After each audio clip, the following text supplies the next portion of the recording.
legalitas bahwa seseorang benar telah meninggal dunia dan mendapat pengakuan negara dengan diterbitkannya dokumen kependudukan berupa akta kematian. Marilah kita bantu keluarga kita yang meninggal dunia dengan menguruskan akta kematian. Manfaat akta kematian: mencegah data almarhum disalahgunakan. 2. Memastikan keakuratan data penduduk. 3. Mengurus penetapan ahli waris. 4. Mengurus klaim asuransi. 5. Persyaratan untuk melakukan perkawinan kembali bagi suami atau istri almarhum. Dan ke-6, memiliki dokumen kependudukan terbaru atau terkini. Pesan ini disampaikan oleh Disduk Capil Kabupaten Pacitan.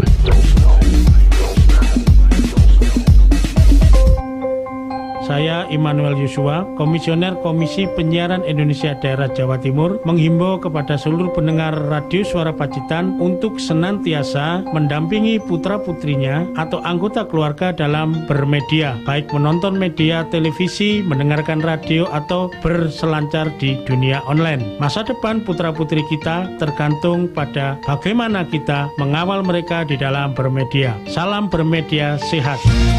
Pesan ini disampaikan Komisi Penyiaran Indonesia Daerah Jawa Timur didukung Radio Suara Pacitan.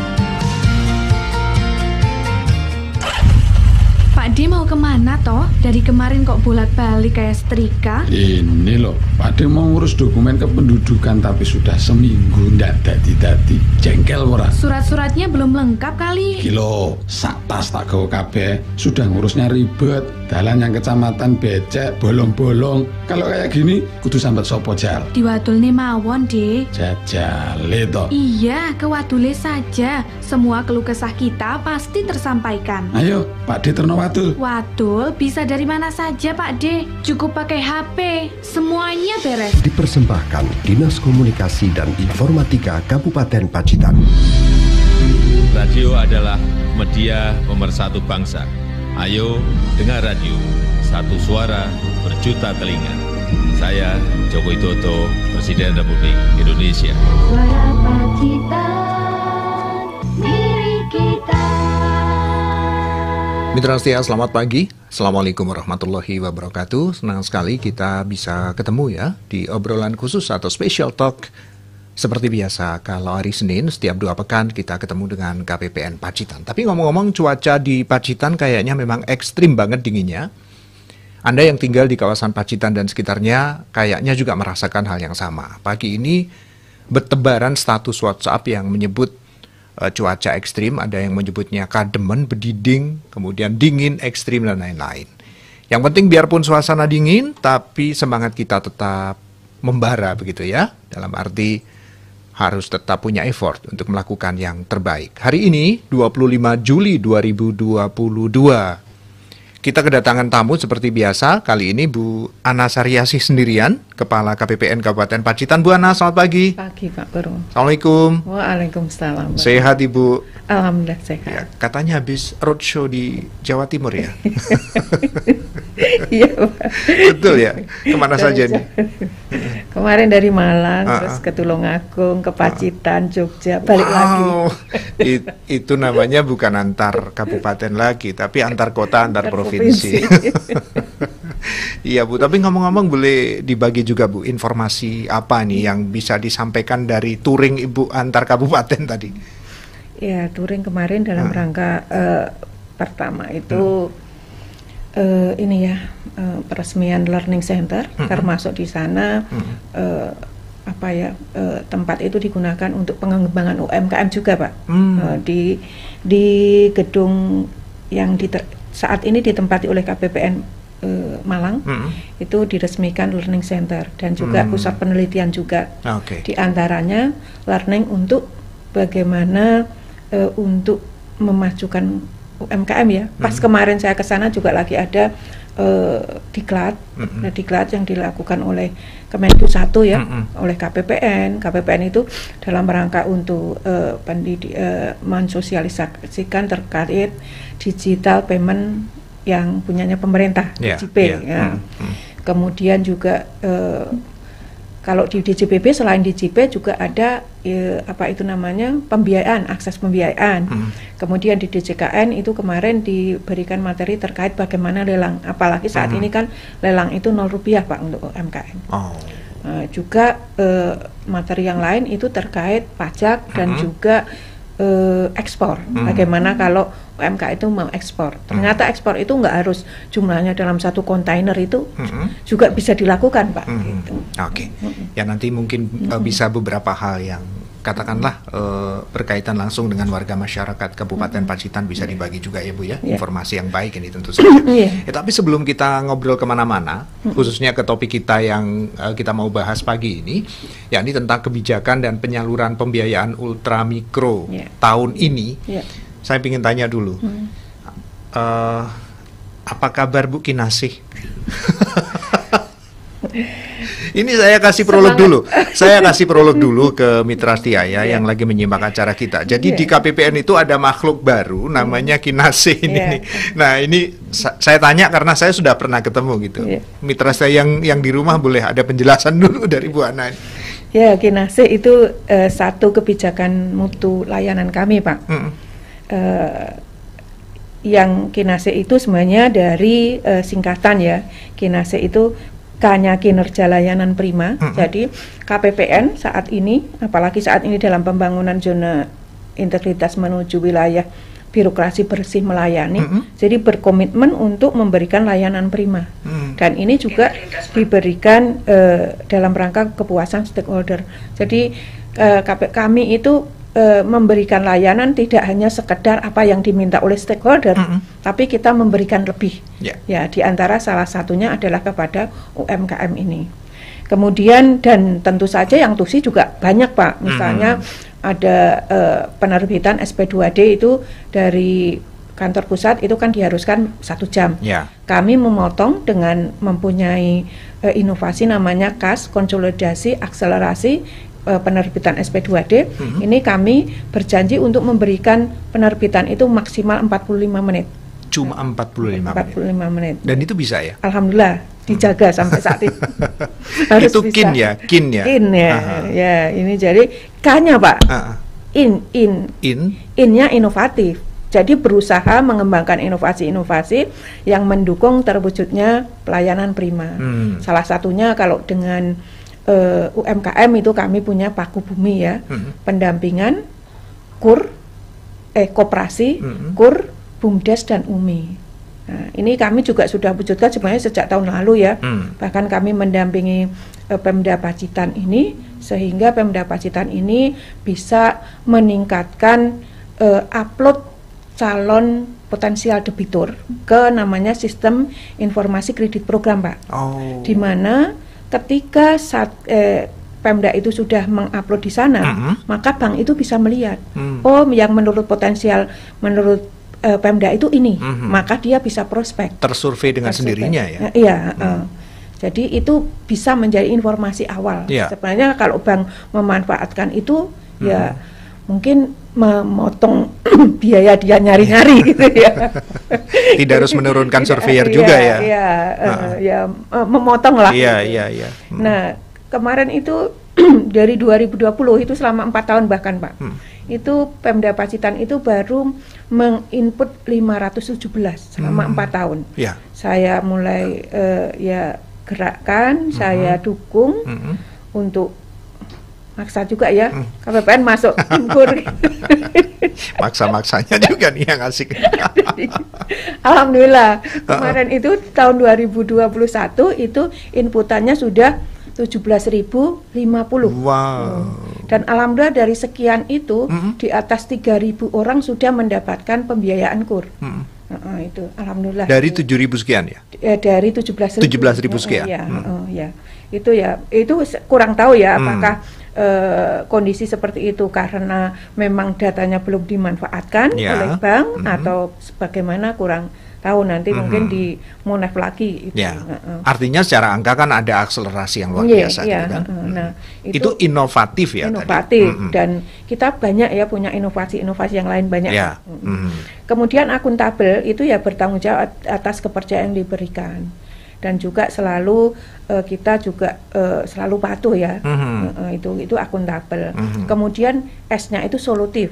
Kami berupaya untuk memberikan solusi penyelesaian atas permasalahan yang ada di dalam di stakeholder. Contoh kasus yang pernah terjadi selama ini kayak apa, Bu? Contoh kasus, misalnya kemarin, ketika tahun lalu ya, ketika kita Pemda melakukan upload, kemudian ditolak, kemudian ditolak sistem ini. Ditolak sistem, ya kita upayakan dengan kantor pusat, termasuk ketika akan ada perbaikan kemarin data kontrak misalnya, buka trigger kalau istilahnya di Kemenju, atau kemarin itu ketika ada perubahan bagaimana sistem lelang dan sebagainya, kita juga memediasi dengan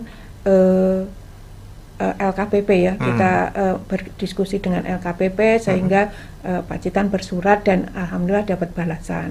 Yang lain juga solutif ini misalnya kami melihat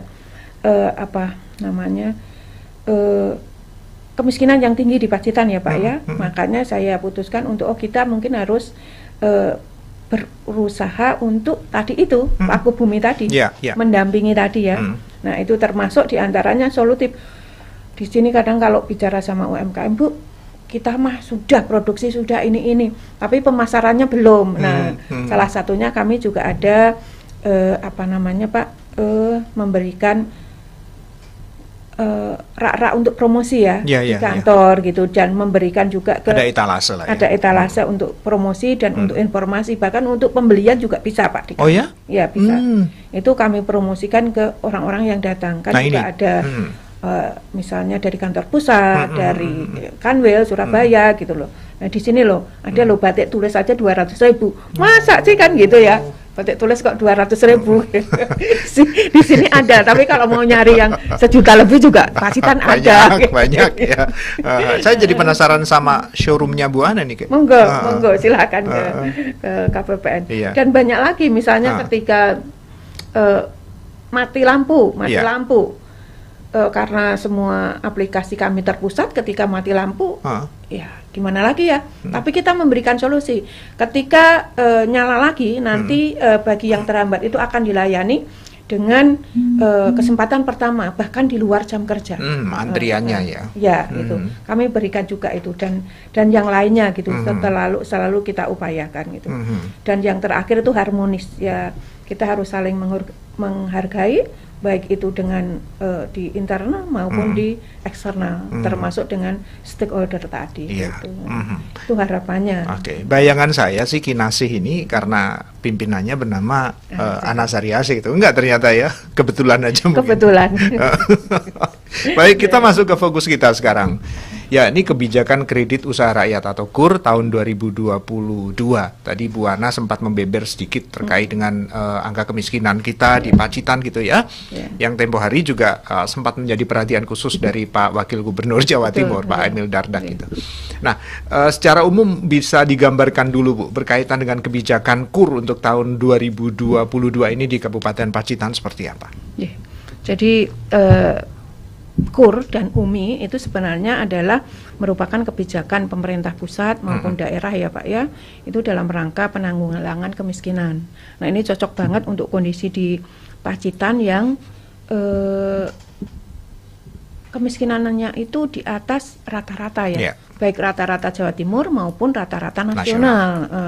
Dan bahkan ketika di 2021 itu ketika Jawa Timur mulai turun gitu ya, karena di 2020 naik, Maret 21 naik, kemudian di akhir September 2021 itu nasional udah menunjukkan penurunan kan, kemudian Jawa Timur juga menunjukkan penurunan, Pacitan tetap menunjukkan kenaikan gitu ya, malah naik gitu ya.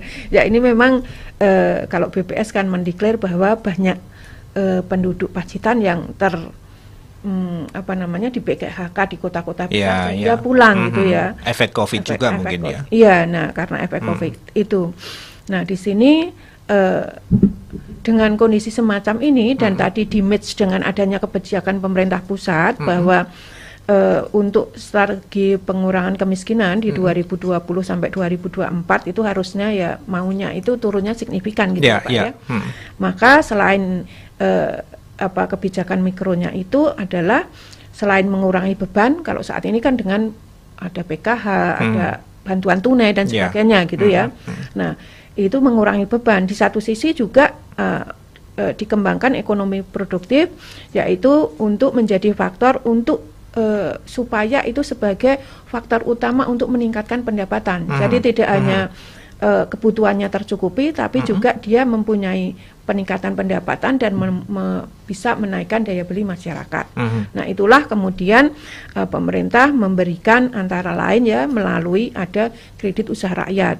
Kemudian juga ada kredit program yang lain itu ultramikro. Bedanya kalau KUR ini ya dari murni uang yang dipinjamkan itu adalah uang dari bank yang dihimpun dari masyarakat. Kalau UMI ini adalah APBN. Ya. Dikelola juga oleh bank. Iya, dikelola. Disalurkan kalau gitu. Kalau UMI itu yang tidak terjangkau oleh bank. Jadi pemerintah juga sudah, kalau ini terjangkau bank pakai KUR. Nah, bahkan di kemarin kondisi COVID itu ada KUR itu super mikro, ya, super mikro, Pak. Ini dikhususkan untuk ibu rumah tangga yang dengan kondisi COVID, dengan keterbatasan yang ada itu dia ingin berusaha, dan juga dengan untuk para PHK yang balik tadi. Nah, itu bisa mengambil di sana. Nah, kalau untuk ultramikro memang bagi mereka yang tidak terjangkau di bank. Ya, kita tahu kalau wilayah Pacitan kan banyak juga yang jauh ya, yang ada di pegunungan dan sebagainya, itu mungkin lebih pas itu dengan ultramikro. Itu yang Bu Ana tempo hari sebutkan penyalurannya melalui koperasi itu, betul? Betul, iya. Ada koperasi, ada Pegadian juga ada, maupun Mekar itu ada gitu. Oke. Ya, sejauh ini realisasinya seperti apa, Bu, untuk kredit usaha rakyat di Pacitan sendiri selama tahun 2022? Realisasi ya tetap terus meningkat ya untuk kredit usaha rakyat ini. Bahkan untuk KUR ini realisasinya tahun ini itu sudah mencapai tahun ini ya. Ini 18.197 debitur, Pak. 18.000 lebih. Cukup ya. 18.000 dengan nilai akadnya itu 620 di atas 620 M. Ini kondisi saya ambil datanya 18 Juli ya, Pak ya. Pasti sekarang sudah meningkat lagi gitu.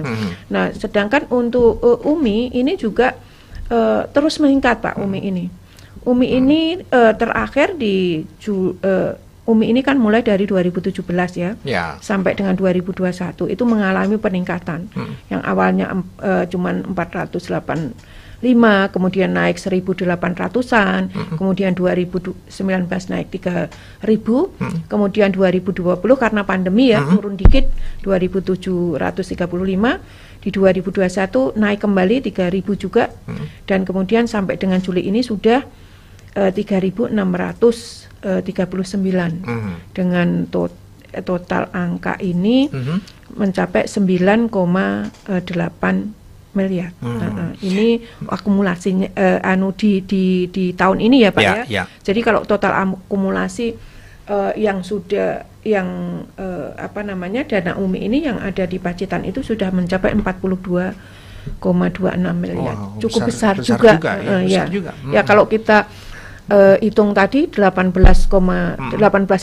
sekian ya, dengan 18.300 tadi ya, dengan 3.600 sekian, ini ya udah mencapai 22.000 UMKM yang saat ini mendapat akses pembiayaan. Gitu. Nah, mungkin juga ada informasi yang tidak kalah pentingnya yang masyarakat juga ingin tahu, Bu. Misalnya kayak KUR kemudian UMI ini suku bunganya bagaimana, persyaratannya bagaimana, atau mungkin ada hal-hal lain yang masyarakat juga ingin tahu berkaitan dengan berkas administrasi apa yang mereka harus penuhi untuk bisa mendapatkan aksesnya, Bu. Makasih Pak Purwo. Jadi untuk KUR ini sebenarnya KUR ini awalnya itu ditetapkan bahwa bunga itu 6%, Pak. 6%. Kemudian seiring dengan adanya pandemi tadi, maka di tahun 2020 bahkan dinolkan. 0%, semua ditanggung oleh pemerintah bunganya. Kemudian di 2022 ini yang semula itu hanya sampai dengan Juni direncanakan itu bunganya itu disubsidi lagi 3%, jadi hanya membayar 3%. Hanya 3%. Maka sekarang dengan kondisi yang ada ini ditambah sampai dengan Desember nanti 3%. Tetap 3%. Ya. Nah ini memang kur ini kita bicara kur dulu ya Pak ya. Nanti kur dulu, Bu. Karena berbeda. Nah kur ini memang diperuntukkan itu untuk meningkatkan dan memperluas akses pembiayaan kepada usaha produktif. Kemudian meningkatkan kapasitas daya saing usaha mikro, kecil bahkan menengah ya, dan juga mendorong pertumbuhan ekonomi dan penyerapan tenaga kerja. Ini sebenarnya tujuan dari KUR itu seperti itu. Nah, kemudian ya kalau ngomong sektornya itu akan semua sektornya, Pak. Semua sektor akan dapat ya itu, baik itu perdagangan dan sebagainya. Bahkan kalau tahun dulu itu perdagangan itu tidak boleh melampaui 40%. Jadi produktif sektor produksi itu harus minimal 60%. Dengan COVID ini juga dibuka, dibuka tidak pembatasan itu tidak diberlakukan. Nah, kemudian di KUR sendiri itu dibedakan Pak, ada namanya KUR Supermi ya, KUR Super Mikro. Ini ada seiring dengan pandemi. Awalnya tidak ada, karena awalnya itu yang Super Mikro tadi oleh UMI ya, oleh Ultra Mikro. Nah, seiring dengan kondisi ini, kondisi pandemi dan mungkin banyak tadi kalau di Pacitan banyak orang pulang, kemudian mereka usia produktif dan tidak ada gaji ya mau nggak mau harus berusaha dan ternyata kan juga banyak pelaku usaha baru ketika pandemi ini. Nah, dengan begitu kan memang mereka juga memerlukan akses pembiayaan. Maka di kondisi pandemi itu untuk bank-bank, bagi mereka yang terjangkau oleh bank itu ada super mikro tadi. Nah, ini subsidi bunganya oleh pemerintah itu 6%, Pak. 12%. Ini dalam kondisi yang saat itu suku bunga 6%. Nah, ketika dijadikan 0 ya tambah lagi subsidi. Iya. Beban pemerintah ya berarti. Beban pemerintah tambah besar. Makanya kemarin cukup banyak ya defisitnya cukup besar. Nah, kalau super mikro itu 0,10 juta tadi. Jadi itu khusus memang diperuntukkan untuk yang tadi saya sampaikan, ibu-ibu rumah tangga yang mungkin selama ini suaminya bekerja atau mereka yang kena PHK itu kan selama ini sudah menggunakan bank ya, sehingga ketika memerlukan pembiayaan yang sedikit 2 juta, 3 juta itu dari sini, karena mikro sendiri kan 10 sampai dengan 100 juta Pak. Nah ini jangka waktunya itu 3 tahun dan suplesinya ketika di tengah jalan itu perlu dana gitu ya, maka dia bisa memperbarui lagi menjadi 4 tahun. Nah, itu untuk kredit modal kerja. Artinya ketika dia mau berusaha itu sebagai uang itu habis untuk produksinya gitu ya. Tapi kalau kredit investasi itu untuk super mikro ini bisa sampai maksimal 5 tahun. Kemudian bisa disuplesi lagi menjadi 7 tahun gitu. Oke, misalnya untuk apa saja Bu kredit investasi itu misalnya ya? Misalnya kalau skala kecil mungkin rumahan gitu. Ketika dia bikin kue gitu kan. Nah, kalau modal itu ya mungkin untuk beli alat gitu. Bukan beli alat. Kalau modal kerja itu untuk beli terigunya, bahan-bahannya. Tapi ketika dia itu sudah punya oven yang kecil gitu ya, yang tadinya itu mungkin bisa jadi modal kerja awal itu oven yang kecil. Ketika dia mau membelikan lagi yang lebih besar lagi, nah itu modal investasi. Kredit investasi. Itu jaraknya 5 tahun Pak, dengan suplesi bisa 7 tahun. Ketika di tengah-tengah, sekarang sudah ininya saya mau bikin tokonya misalnya. Nah ini bisa ditambah lagi menjadi 7 tahun. Nah ini agunannya itu usahanya itu sendiri Pak. Bukan berupa barang ya? Bukan berupa barang. Dan ini boleh yang tadi saya sampaikan. Kalau mereka baru PHK atau ibu rumah tangga yang karena kondisi tadi ingin berusaha, kan berarti belum ada usahanya ya. Ini boleh. Ini berbeda dengan KUR yang biasa. Kalau yang KUR biasa itu minimal sudah berjalan 6 bulan. Ini perbedaan ketika dalam kondisi pandemi tadi yang ada dalam kondisi. Dan untuk KUR super mikro ini belum pernah menerima KUR syaratnya. Itu. Nah, itu super mikro. Kemudian kalau mikro ini sama ya. 6% juga bunganya untuk saat ini sampai dengan menjadi 3% ya. Kemudian subsidinya itu kondisi normal itu 10% Pak. Kemudian pinjamannya 10 sampai 100 juta per penerima KUR. Per penerima. Nah, ini dibatasi. Kalau untuk produksi itu dia boleh pinjam terus Pak. Untuk misalnya produksi itu ya tadi termasuk bakery gitu produksi ya. Bukan jual, bukan retail ya. Kemudian pertanian, peternakan itu boleh pinjam terus. Sekarang modal kerja untuk misalnya peternakan, kemudian setelah panen mau pinjam lagi boleh. Tapi kalau untuk non produksi, misalnya untuk pedagang, nah ini dibatasi sampai dengan 200 juta saja. 200 juta per penerima. Nah, dianggap sudah jalan itu ya dengan 200 ketika dia 200 ya. juta dia harus naik, kalau mau pinjam lagi harus naik ke pinjaman KUR. Nah, KUR kecil. soal prasyarat yang Bu Ana sampaikan tadi bahwa modal usaha itu bisa menjadi agunan. Artinya biarpun kecil harus ada usaha dulu di situ ya. Kalau untuk yang super mikro ini mau berusaha boleh ya. Tadi karena dikhususkan untuk PHK dan untuk ibu rumah tangga super mikro. Tapi kalau mikro harus ada usahanya. Nanti ada mikro, ada kecil itu harus ada usahanya Pak. Itu yang membedakan. Berarti nanti ada tahapan survei dulu Pak dari petugas ya. Dari petugas. Memastikan bahwa di situ memang ada kegiatan usaha. Betul. Oke. Ya itu Pak. Jadi untuk super mikro dan mikro ini tidak diperlukan agunan tambahan. Nah, kalau kita sebenarnya membatasi mikro ya, tapi kita singgung yang kecil nggak apa-apa deh. Kalau KUR kecil itu tadi saya sampaikan ya 100 sampai 500 juta per penerima. Nah, ini agunan tambahan itu disesuaikan dengan kebijakan penilaian dari penyalur. Misalnya apakah dia minta sertifikat atau minta BPKB ya. Nah, itu oleh lembaga penyalur. Dalam hal ini misalnya bank atau koperasi bank. Jadi kalau KUR itu bank ya. Bank hampir semua ya. Kalau di Pacitan ini ada BRI, BNI, Mandiri, Bank Jatim, BSI, semua menyalurkan. Kemudian selain itu juga ada namanya KUR khusus. KUR khusus itu diperuntukkan tadi untuk misalnya pertanian Pak, atau peternakan. Nah, di sini KUR khusus itu berkelompok dan ada mitra usahanya. Jadi kalau kemarin itu di Pacitan itu ada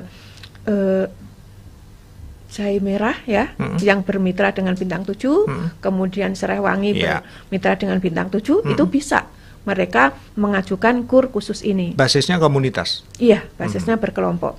Nah, KUR khusus ini sektornya harus produksi tidak dibatasi.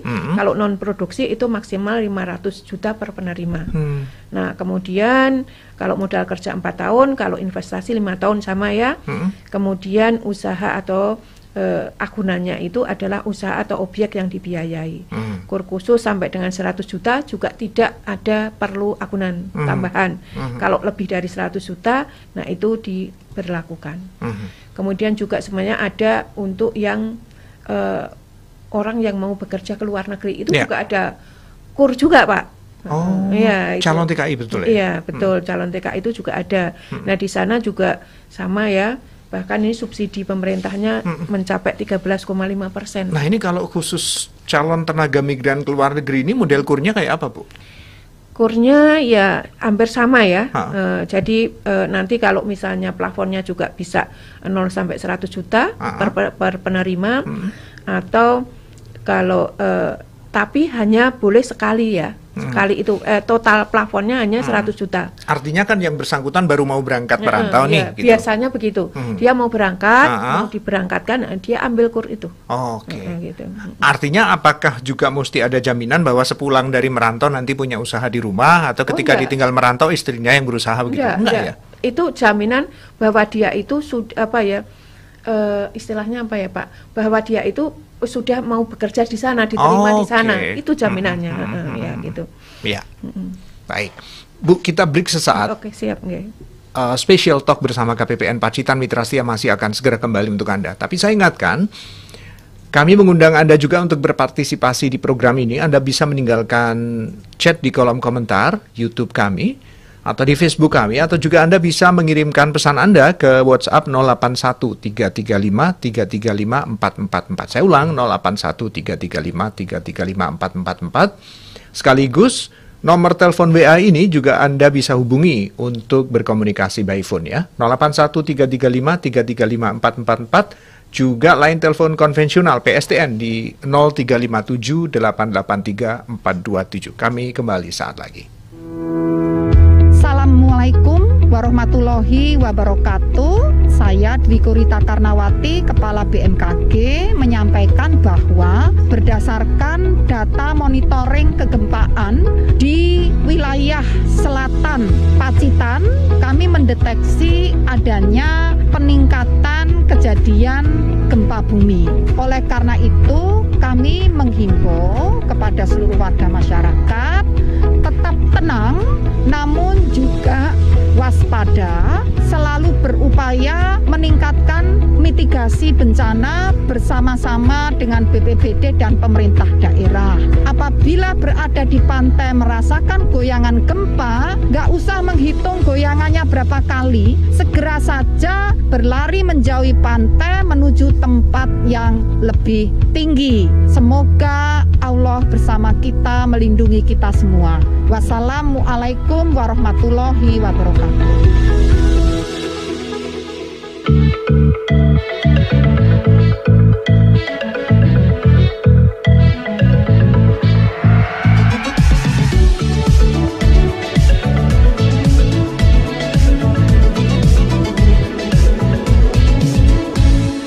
Aku hidup di negeri indah, tapi memang rawan bencana. Tak perlu jadi takut dan resah, yang penting siaga bencana. Kenali tanda-tanda bencana, waspada dimanapun kita berada. Siapkanlah tas bencana, jangan lupa selalu berdoa.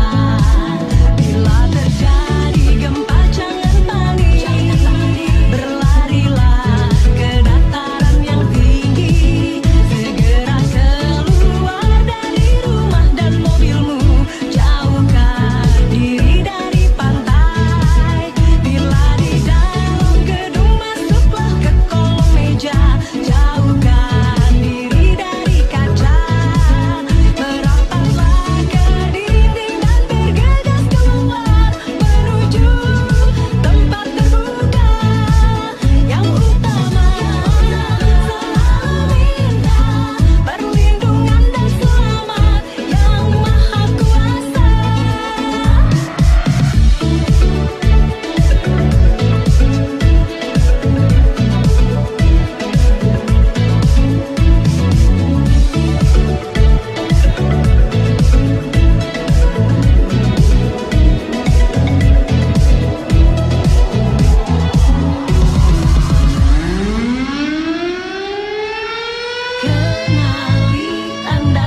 pemersatu bangsa.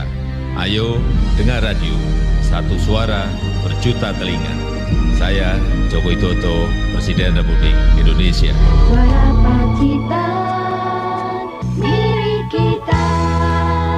Mitra setia masih di Special Talk bersama KPPN Pacitan. Tadi ada 2 pesan layanan masyarakat. Satu disampaikan langsung oleh Kepala BMKG, Ibu Dwi Korita Karnawati. Kemudian 2, ada 1 lagu yang mengingatkan kita betapa pentingnya kesiapsiagaan kita. Karena seperti kita tahu bersama bahwa Kabupaten Pacitan merupakan salah satu wilayah yang memiliki kerawanan tinggi terkait dengan kejadian gempa dan mungkin susulan tsunami. Ini bukan bermaksud menakut-nakuti, tetapi bagian dari kewajiban kita untuk saling mengingatkan satu sama lain. Termasuk misalnya dengan jargon 20-20-20, ketika terjadi gempa 20 detik, maka kita diimbau untuk segera mengevakuasi diri ke ketinggian di atas 20 meter, sementara waktu emas kita atau golden time kita hanya 20 menit saja. Sembari kita berdoa, mudah-mudahan kita diselamatkan, dibebaskan dari segala mara bahaya. Kembali bersama Bu Ana. Semoga tidak terlampau lama menunggu jadi sampai ngantuk. Enggak ya Bu ya? Demi masyarakat Pacitan dan mitra setia. Kita bergeser ke WA dulu Bu Ana. Ya, Pak Suyatno di Pacitan Kota. Selamat pagi Pak Purwo dan Bu Ana. Sebenarnya berapa lama jangka waktu yang diberikan bila ingin melakukan peminjaman modal untuk usaha ya Bu Ana? Ya, pertanyaannya masih umum ini, mungkin bisa dijawab lebih spesifik. Silakan Bu Ana. Jadi untuk tadi ya, untuk mikro, super mikro maupun mikro itu kalau untuk modal kerja itu 3 tahun, kalau investasi tadi 5 tahun untuk super mikro, kemudian kalau mikro juga 5 tahun Pak. Tapi kalau untuk kur kecil itu maksimal 4 tahun ya, yang pinjaman di atas 100 juta itu untuk modal kerja maksimal 4 tahun. Kemudian kalau untuk investasi itu 5 tahun. Demikian juga untuk kur khusus. Ya, mudah-mudahan cukup menjawab ini pertanyaan Pak Suyatno di Pacitan. Kemudian Bu Endang di Bangunsari mau tanya, kalau pernah telat bayar angsuran, apakah masih bisa ambil lagi kalau sudah lunas ya? Terima kasih Bu Endang. Oke, terima kasih untuk Bu Endang. Kalau telat apakah sudah terus lunas, terus apakah bisa lagi? Nah itu penilaian penyalur. Oh gitu ya. Lembaga keuangannya. Lembaga keuangannya, banknya ya. Kalau dari peraturan, ya kalau dia itu di sektor produksi, maka dia dibolehkan juga. Ditoleransi ya. Artinya karena di aturan ini kan hanya lebih kepada plafonnya ya. Kalau produksi ya dia dibatasi. Kalau untuk yang tadi mikro itu maksimal, ada maksimalnya ya tadi 200 juta. Kalau untuk kecil itu ada maksimalnya juga. Nah kemudian kalau untuk yang sektor pertanian tadi, sektor produksi tadi tidak ada Pak. Kemudian ya penilaiannya kalau mungkin sekali telat kemudian selanjutnya lancar terus ya pasti banknya suka juga gitu ya. Tapi kalau telatnya agak susah mungkin jadi penilaian tersendiri karena untuk penilaian kepantasan menerima atau tidak itu diserahkan sepenuhnya ke penyalur. Ya, Pak Gufron di Balearjo selanjutnya. Assalamualaikum, selamat pagi. Mau tanya, semisal kalau pengajuan tempat usaha di luar provinsi, sedangkan KTP saya Jawa Timur, apakah bisa ambil di luar ya? Pak Gufron di Balearjo. Tempat usahanya di luar. Iya, KTP-nya Pacitan. KTP-nya Pacitan. Mungkin domisilinya di luar juga, tapi ber-KTP Pacitan gitu, Pak. Bisa aja itu sebenarnya. Bisa, itu tetap ke kebijakan banknya. Banknya pasti melihatnya adalah ke usahanya ya. Ke usahanya, kemudian ya kalau yang lain itu memang NIK itu nanti akan diintegrasikan ya dengan SIKP. Gitu. Jadi insya Allah bisa seperti itu. Mudah-mudahan ya, mudah-mudahan bisa. Termasuk kabarnya NIK itu juga akan difungsikan sebagai NPWP ya Bu? Betul ya. Sudah mulai diberlakukan belum? Sudah ya? 3 hari yang lalu ya. Di pajak. Iya, ini berarti pertanyaan ini harus saya sampaikan, saya lempar ke narasumber yang dari KP2KP nanti. Baik, kemudian nggak ada namanya nih. Pak Purwo dan Bu Ana, selamat pagi. Saya pelaku usaha perdagangan, sudah berjalan kurang lebih 4 tahun. Saya berencana ingin mengajukan KUR untuk pengembangan usaha. Tapi saya punya kendala, tidak punya jaminan, seperti misalnya sertifikat surat berharga lainnya. Apakah saya masih bisa mengajukan pinjaman? Ya, jadi kalau tidak punya agunan lain, tadi sebenarnya masih bisa ya untuk yang belum pernah itu super mikro sampai dengan 10 juta memang. Kemudian untuk yang mikro tadi juga sebenarnya tidak perlu diperlukan agunan tambahan. Itu sampai dengan 100 juta. Tentu saja ini ya balik ke kebijakannya banknya ya, karena pemerintah hanya membayar subsidi bunganya. Ya walaupun subsidi bunganya hanya subsidi bunganya itu juga nggak kecil Pak. Ya tinggal dikalikan aja gitu kan. Karena di posisi April yang ini April itu sudah 8,34 triliun Pak. Ini saya data terakhir saya belum lihat lagi ya. Tapi untuk subsidi sampai dengan April itu sudah 8,34 bisa dibayangkan nanti sampai Desember berapa itu. Iya, itu bagian dari bentuk komitmen atau keseriusan pemerintah untuk kembali mengangkat sektor ekonomi kita pasca Covid ya Bu ya. Kita bergeser ke UMI sekarang, lebih spesifik membahas UMI ini. Kalau saya baca catatan ini kan tujuan UMI untuk menyediakan fasilitas pembiayaan yang mudah dan cepat bagi usaha ultramikro serta menambah jumlah wirausaha yang difasilitasi oleh pemerintah.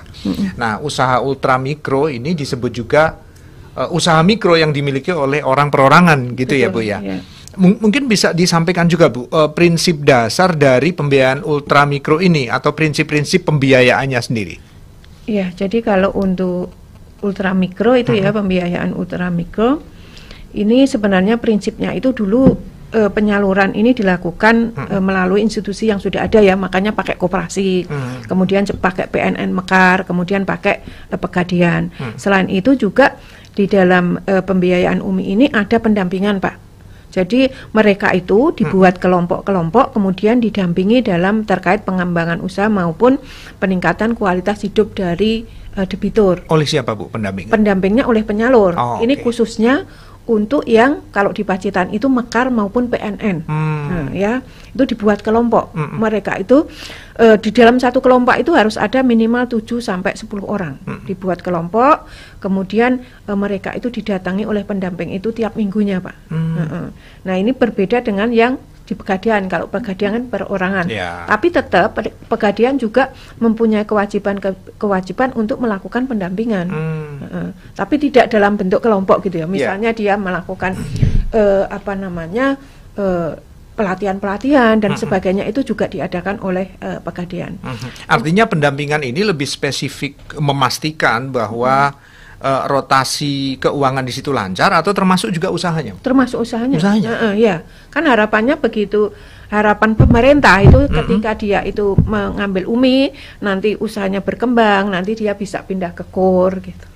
Nanti bisa terjangkau oleh bank, bisa pindah ke KUR. Naik kelas lah. Naik kelas gitu.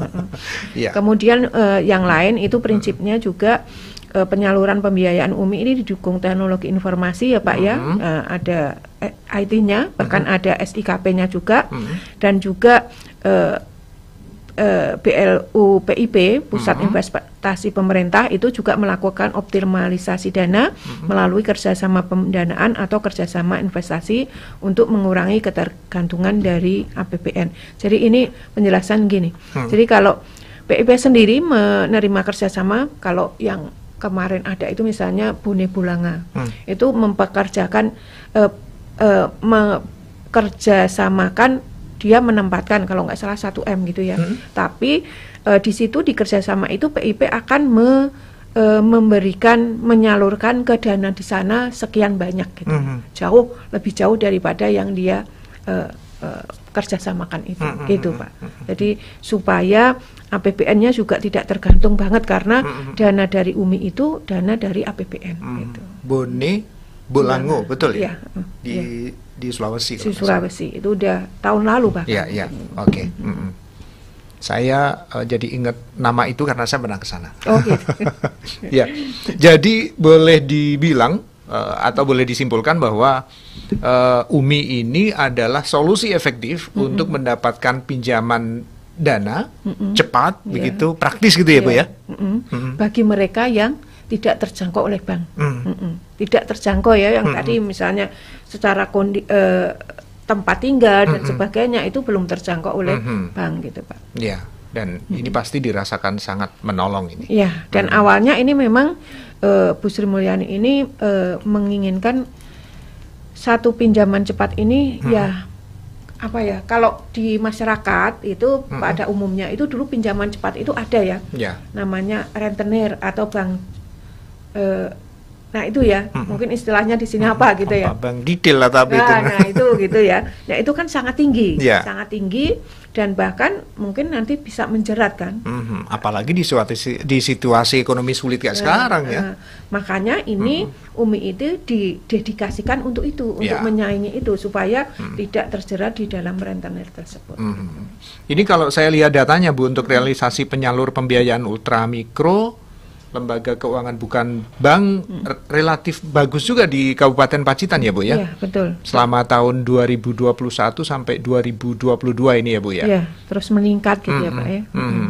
Lumayan signifikan juga ini. Terakhir ada angka 42 miliar lebih ini. Iya, betul. Untuk penyalurannya sampai 15 Juli 2022 ya Bu ya? Iya. Ini kira-kira diproyeksikan sampai Desember mencapai berapa Bu, Pacitan Bu? Berapa ya saya?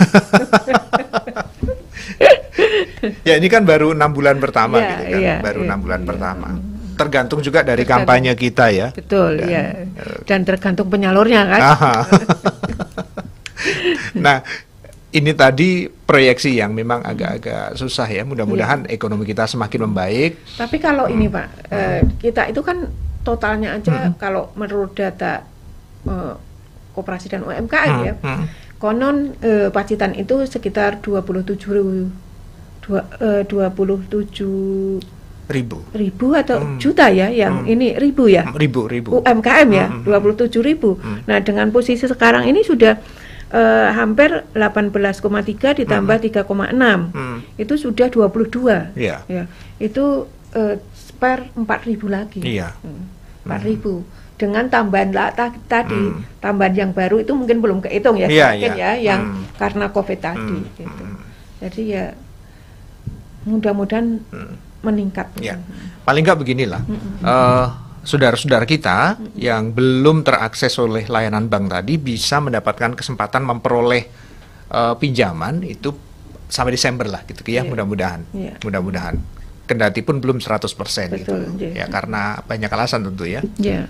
Akses wilayah dan lain-lain. Nah, ini menjadi poin yang barangkali bisa disampaikan sebagai closing statement kita pagi hari ini, Bu. Monggo silakan. Nggak terasa ini. Nggak terasa. Iya, ketambahan kinasih tadi soalnya. Ya Pak, jadi pemerintah itu terus berupaya ya ke bagaimana meningkatkan UMKM, bagaimana tidak hanya dari segi biaya tapi dari segi yang lain juga terus ditingkatkan. Nah ini bagi teman-teman UMKM yang memerlukan pembiayaan dan ternyata belum mendapat pembiayaan selama ini di Pacitan ini ada beberapa ya, bisa memilih tadi kalau terjangkau oleh bank, dekat dengan bank mungkin dia bisa menggunakan KUR, baik itu KUR super mikro maupun mikro dan sebagainya. Nah untuk yang mereka-mereka yang jauh dari bank, kesulitan ketika melakukan cicilan dan sebagainya, ini bisa menggunakan ultramikro itu dari APBN yang penyalurnya kalau di Pacitan itu ada Mekar, kemudian ada Komida dan juga Pegadian. Itu saja, Mbak. Baik, Bu Ana, terima kasih waktunya untuk Suara Pacitan pagi ini. Saya yakin masih banyak informasi lain yang belum tersampaikan karena waktu kita yang terbatas. Insya Allah 2 pekan lagi kita akan membahas tema yang lain, Bu Ana. Terima kasih. Terima kasih sudah hadir bersama kami, dan mitra setia kita sudahi obrolan kita di Special Talk bersama KPPN Pacitan. Sampai jumpa 2 pekan ke depan. Saya Purwosasongko, pengendali alat siar Yoga Ramadan, dan seluruh kru berterima kasih Anda sudah bersama kami. Assalamualaikum warahmatullahi wabarakatuh. Waalaikumsalam warahmatullahi wabarakatuh.